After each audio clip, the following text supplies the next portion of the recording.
시대를 막론하고 사람이 사는 곳에는 늘 종교가 함께 합니다. 문화와 생활 양식이 달라도 종교를 추구하는 것은 다 똑같은 것 같습니다.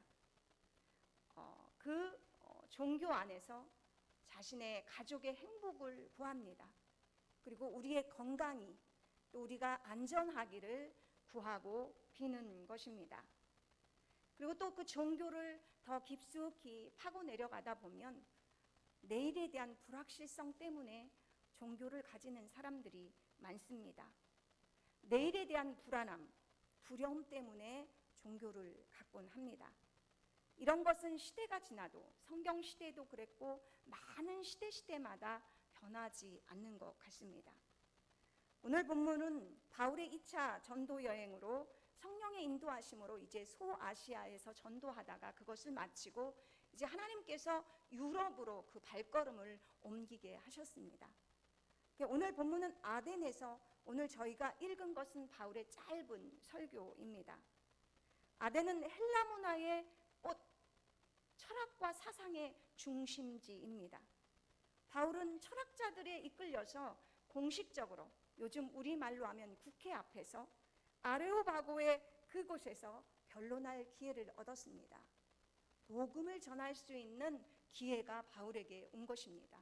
그래서 짧지만 이 설교 속에는 바울이 종교심이 가득한 사람들에게 지금 하나님이 누구신지를 알려주고 있습니다. 오늘 아덴 사람들의 가장 큰 특징이 무엇인가? 그들에게는 범사에 종교심이 많다라고 오늘 첫 22절에 말씀합니다. 제가 한번 읽어보겠습니다. 바울이 아레오바고 가운데 서서 말하되 아덴 사람들아 너희를 보니 범사에 종교심이 많도다. 내가 두루 다니며 너희가 위하는 것들을 보다가 알지 못하는 신에게라고 새긴 단도 보았으니 그런즉 너희가 알지 못하고 위하는 그것을 너희에게 알게 하리라. 바울이 아덴에 도착했을 때 깜짝 놀란 것은 정말 우상의 도시라는 것에 대해서 깜짝 놀랐습니다. 그 우상이 얼마나 가득했는지 그 마음에 격분했다라고 합니다. 막 놀라고 이거는 격분했다라고 하는 그 말 안에는 하나님의 마음이 들었습니다. 하나님인데 하나님을 섬겨야 되는 이들이 우상을 섬기고 있구나라는 데 대해서도 있고 안타까워하는 마음이 이 격분했다라는 마음 안에 들어 있습니다. 이것을 바울이 칭찬합니다. 아덴 사람들아 너희는 범사에 종교심이 많다라고 이렇게 칭찬하면서 설교를 시작하고 있습니다. 그들은 모든 자연교 속에 범사에 신이 있다고 믿는 것입니다. 그리스 신화에 나오는 제수 신 모든 숱한 신도 신으로 여기고 그들이 살아가는데 태양, 달, 자연 만물 안에 신이 있다고 믿고 그것을 섬기고 있는 것입니다. 신전을 짓고 또 우상으로 섬기고 있는 것입니다. 아덴은 지금으로 하면 아테네입니다. 아덴에는 파르테논 신전이 있습니다. 그곳에서도 그리스 신화에 나오는 그 아테네 신을 섬기고 있습니다.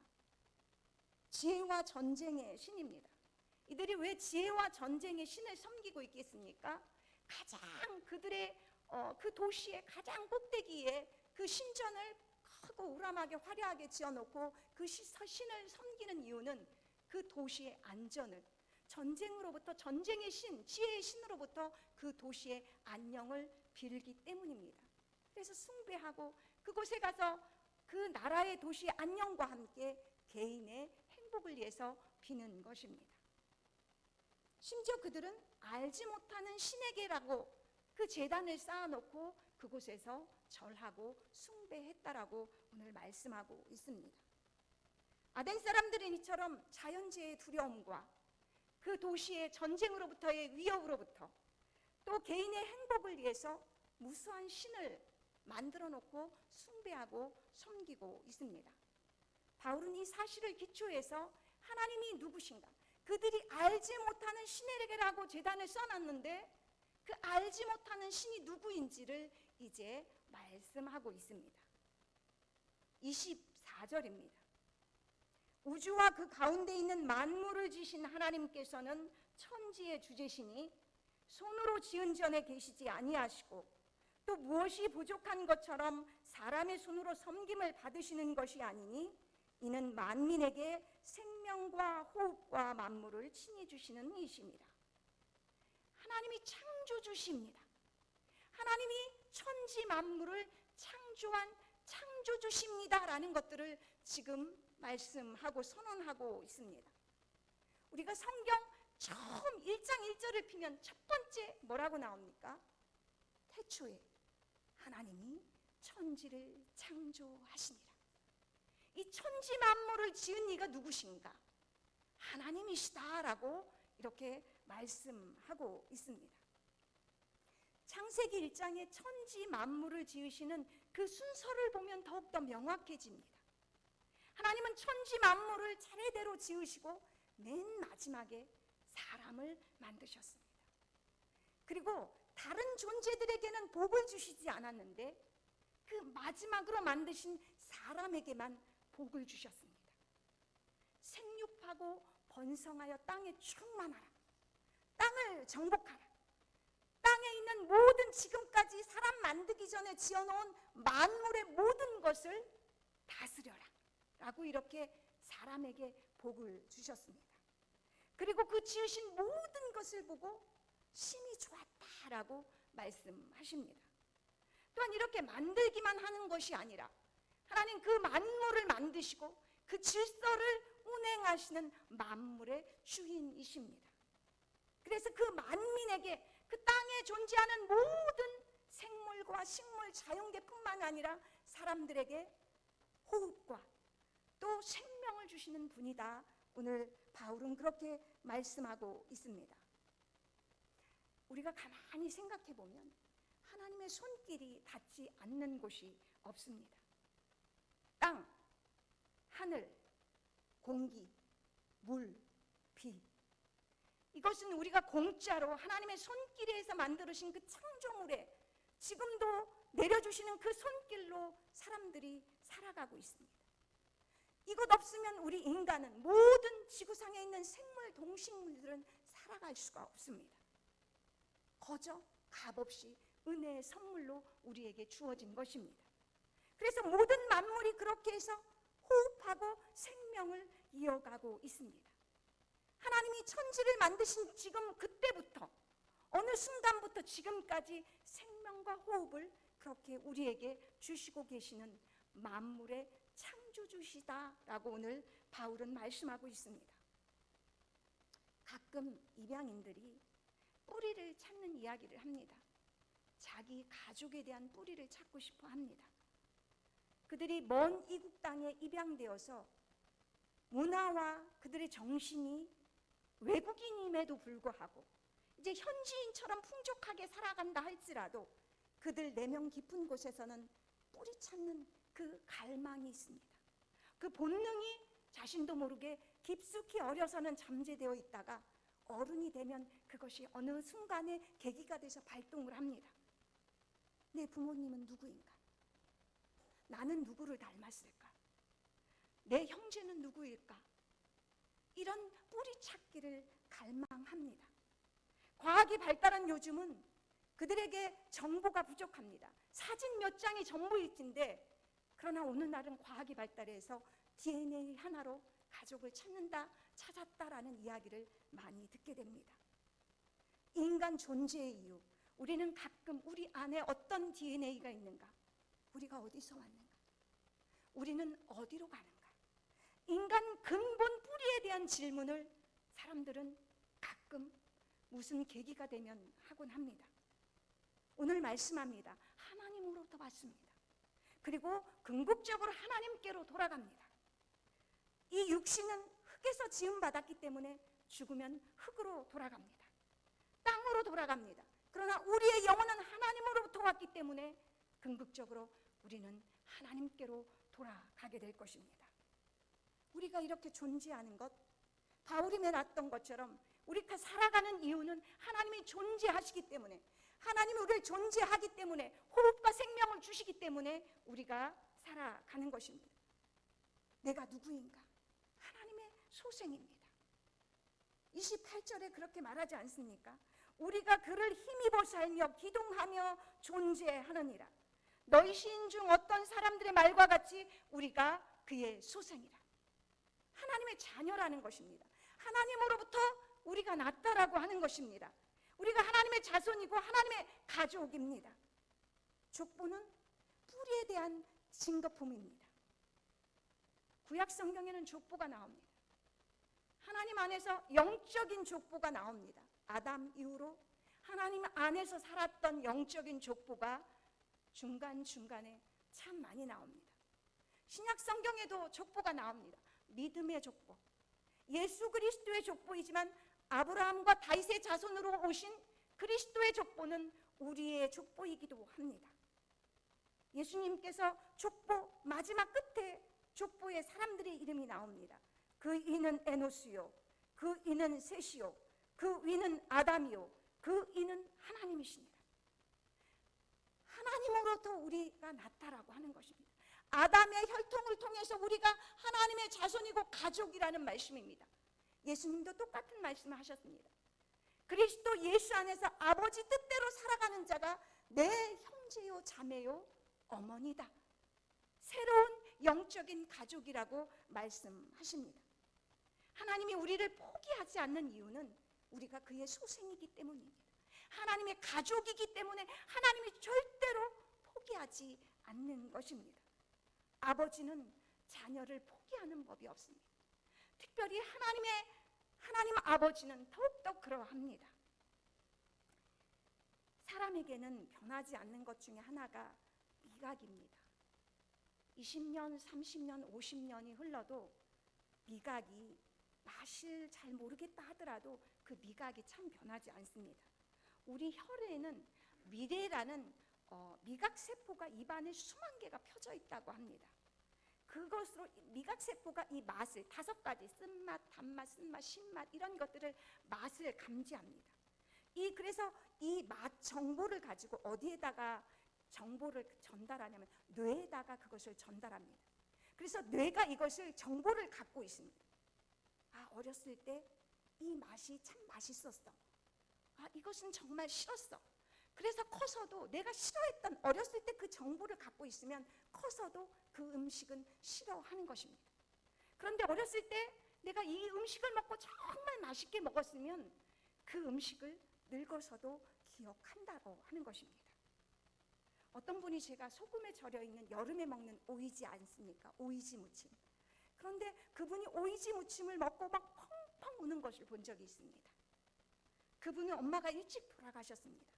그 오이지 무침이 늘 기억이 나는 거예요. 여름만 되면 엄마가 해준 그 손맛을 기억하고 싶은 거예요.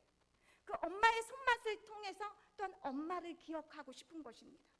해마다 그래서 여름만 되면 누가 해준 오이지 무침을 막 찾아서 먹어봅니다. 그런데 그 맛이 안 나는 거예요. 엄마가 어렸을 때 내가 기억하고 있는 그 맛이 아니더라는 것입니다. 그런데 어느 날 그의 지인이 요만큼 정말 한 주먹에 그 오이지 무침을 좋아한다고 하니까 그것을 사왔더라고 합니다. 그런데 그 오이지 무침을 한 점 딱 먹는 순간 펑펑 우는 거예요. 바로 내가 어렸을 때 먹었던 엄마가 해줬던 그 오이지 무침을 기억하고 어머니를 기억하고 우는 것입니다. 사람이 이와 똑같습니다. 사람은 하나님의 형상과 형상을 우리에게 우리 DNA로 우리 영적인 인간에게 주어 주셨습니다. 그렇게 창조되었습니다. 그런데 이것이 아담의 죄로 훼손되었습니다.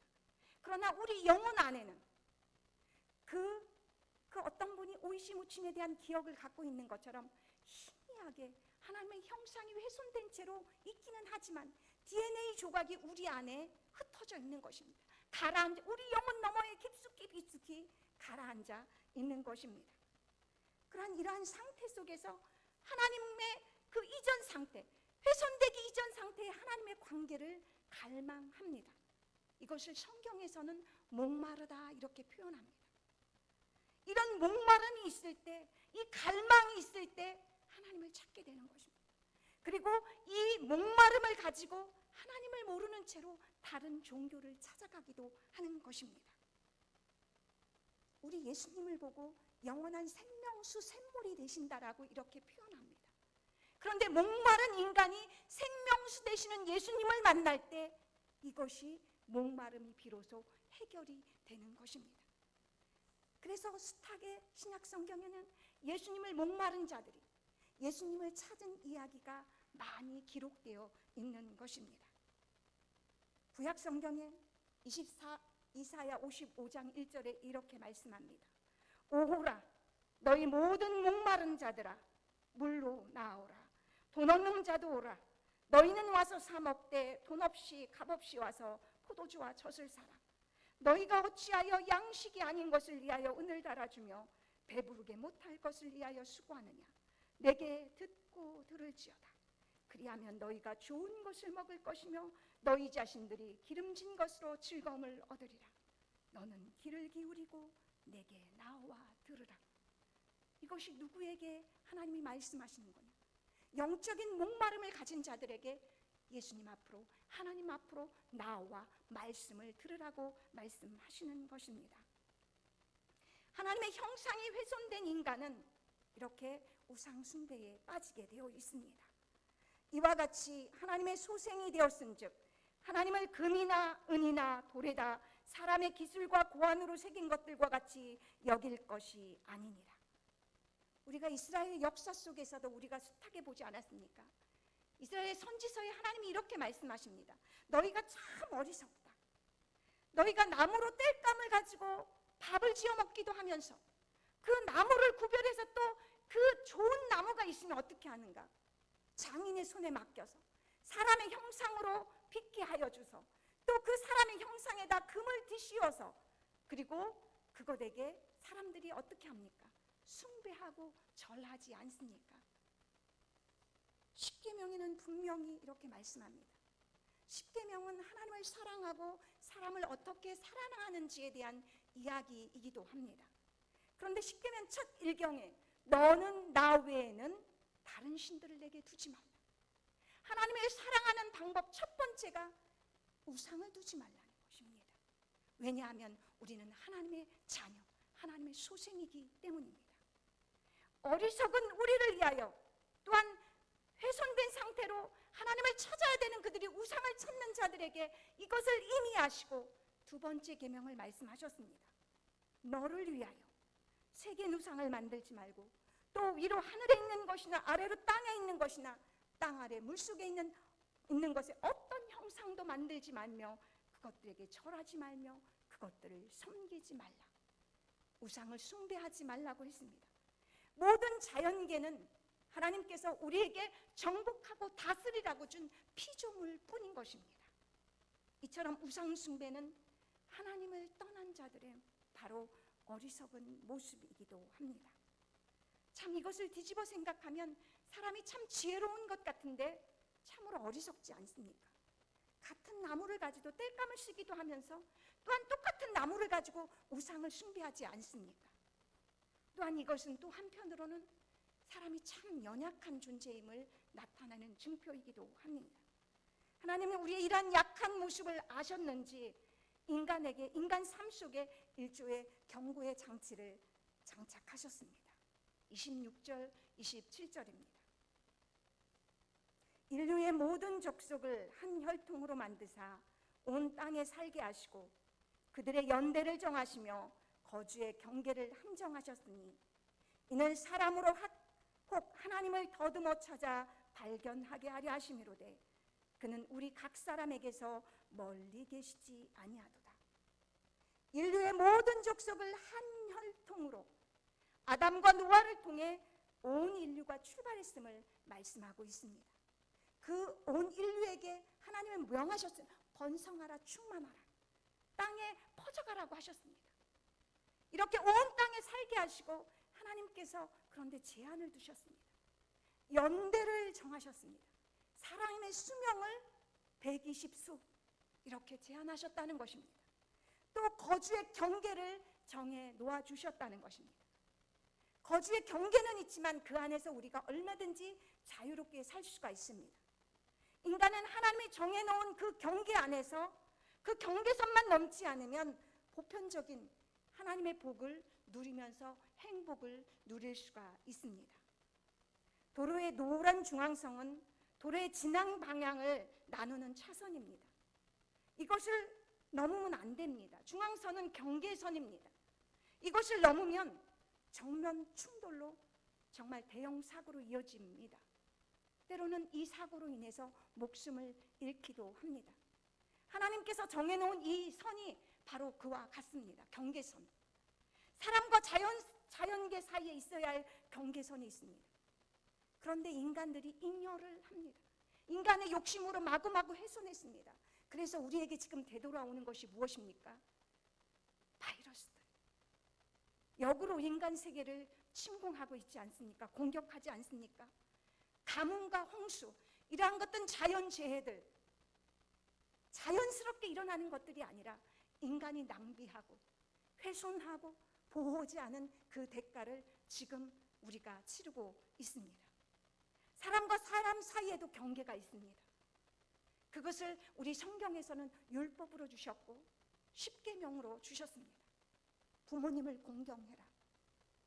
살인하지 말아라. 경계선입니다. 탐욕하지 말아라. 거짓말하지 말아라. 간음하지 말아라. 사람과 사람 사이에 음행하지 말아라.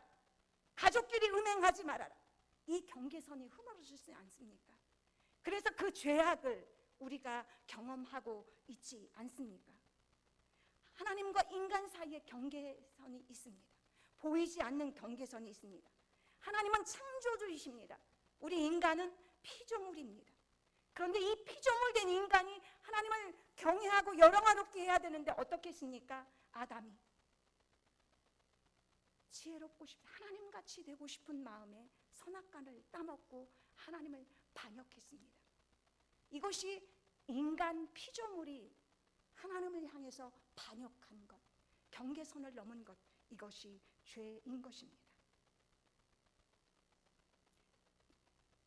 또한 인간에게는 한계라는 것이 있습니다. 노력해도 되지 않는 것들이 있습니다. 욥에게 찾아온 고난과 환난은 욥이 어찌할 수 없는 한계입니다.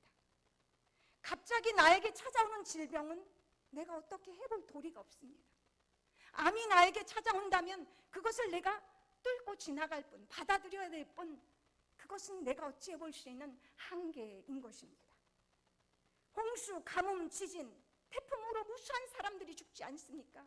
이것은 아무리 과학이 발달해도 인간이 어찌할 수 없는 한계가 우리에게 있음을 하나님이 보여주시는 것입니다.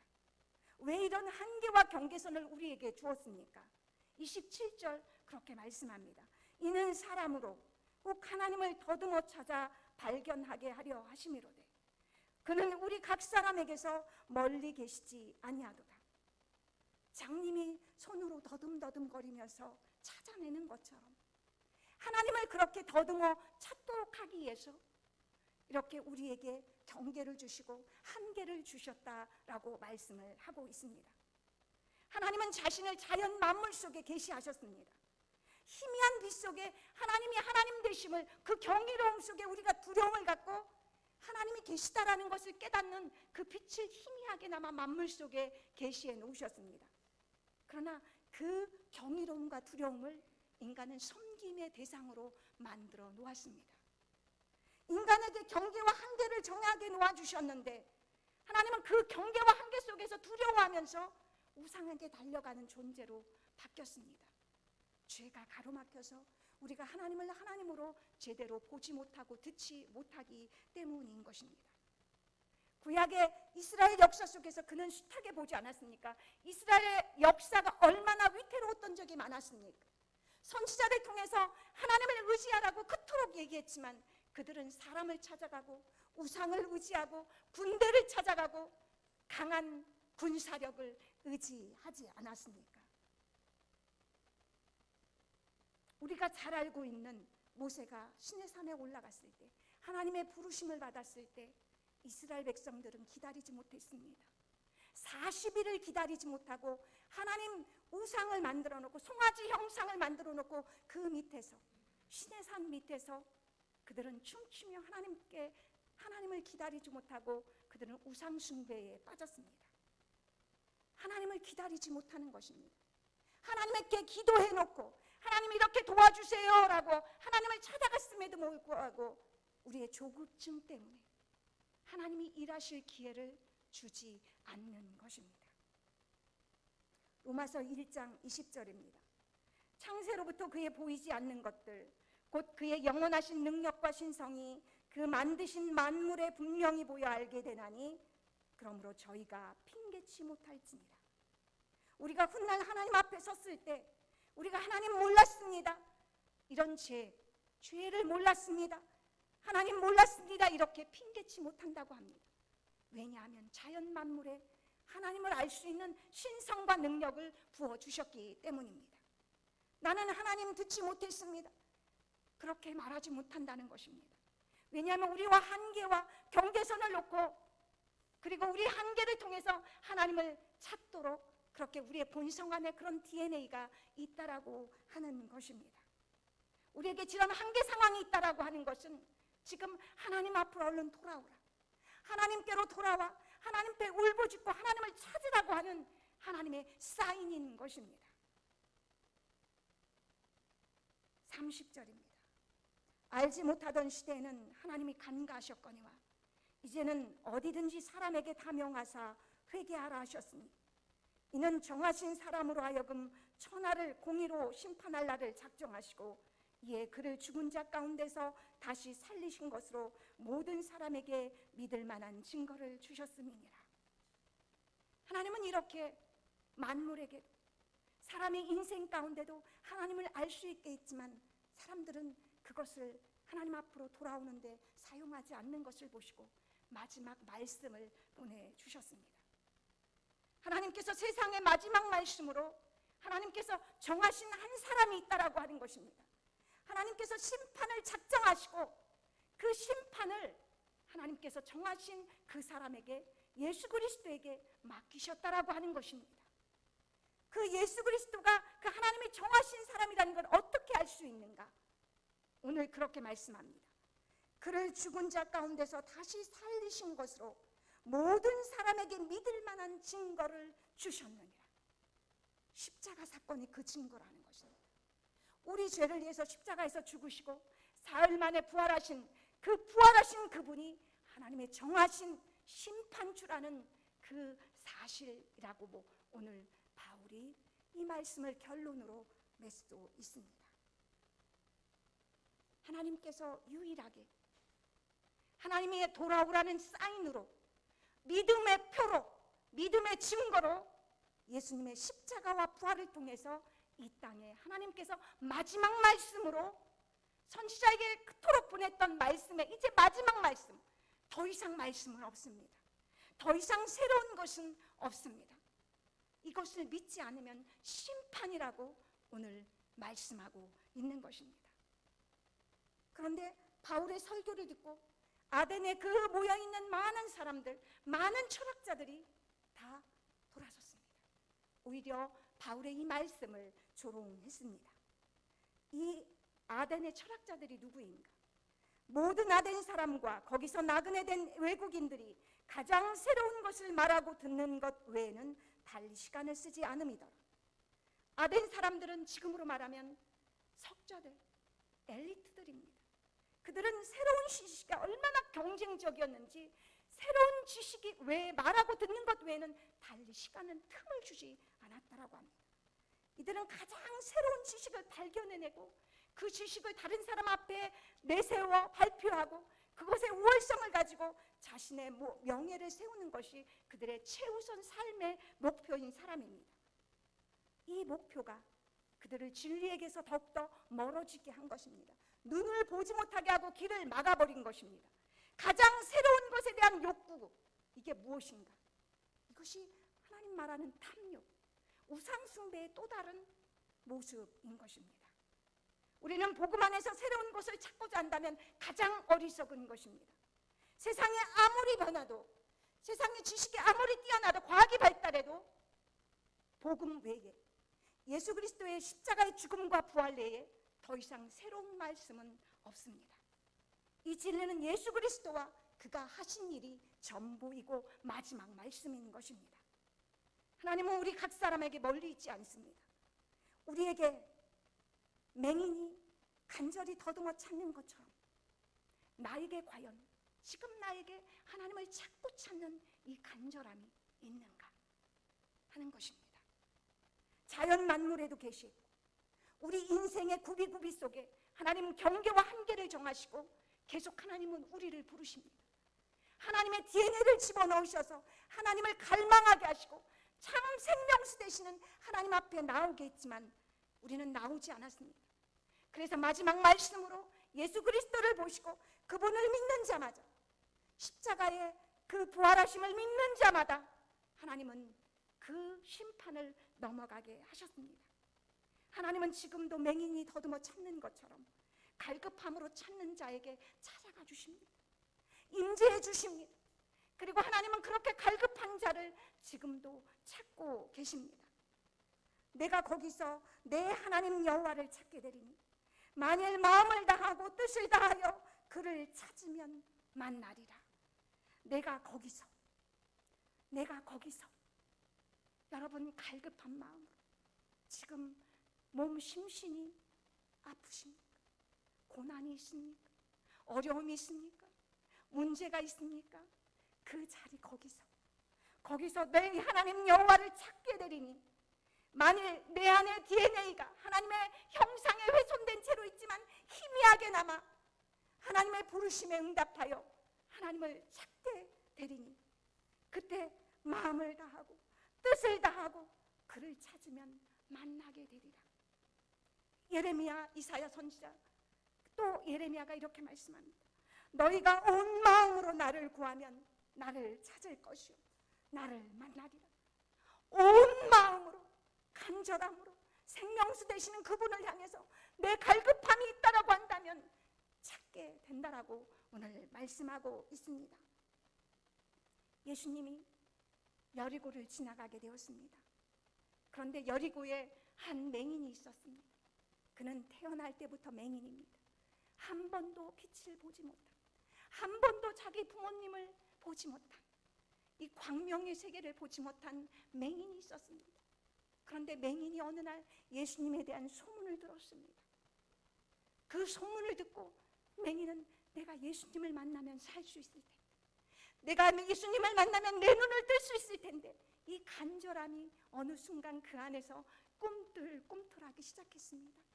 그런데 그는 맹인인지라 예수님이 여기저기 돌아다니시는 이스라엘 이곳을 돌아다니시는 예수님을 찾아갈 수가 없었습니다. 그런데 어느 날 사람들의 우작지껄한 시끄러운 소리 속에 그분이 오셨다라는 소리가 들린 것입니다. 그때 그가 소리칩니다.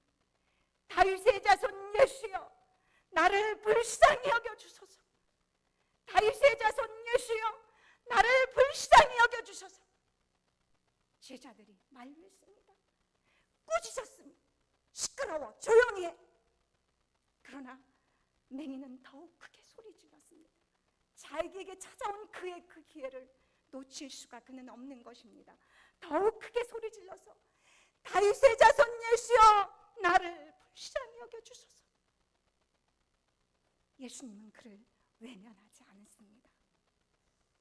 내가 무엇을 내게 해주랴? 주여, 보기를 원하나이다. 내 믿음이 너를 구원하였노라. 그는 눈을 떴습니다. 눈을 뜬 것뿐만 아니라 구원을 얻었다라고 하는 것입니다. 육신의 눈은 잠깐입니다. 내 믿음, 다윗의 자손이라고 부르는 그가 기다렸던 다윗의 자손이라고 이미 고백한 그가 영원한 생명을 얻었다라고 우리 예수님이 말씀하고 있습니다. 여러분, 하나님은 이렇게 우리에게 갈급한 마음이 없는 것이 엄청난 무서운 것입니다. 하나님을 찾고 찾고자 하는 그 갈망이 내 안에 있다면 우리는 언제나 이 맹인처럼 두 눈을 끌 것이고 영적인 생명을 소유하게 될 것입니다. 우리는 과연 나는 이 갈망이 있는가? 저는 이 질문을 하고 마치겠습니다. 기도하겠습니다.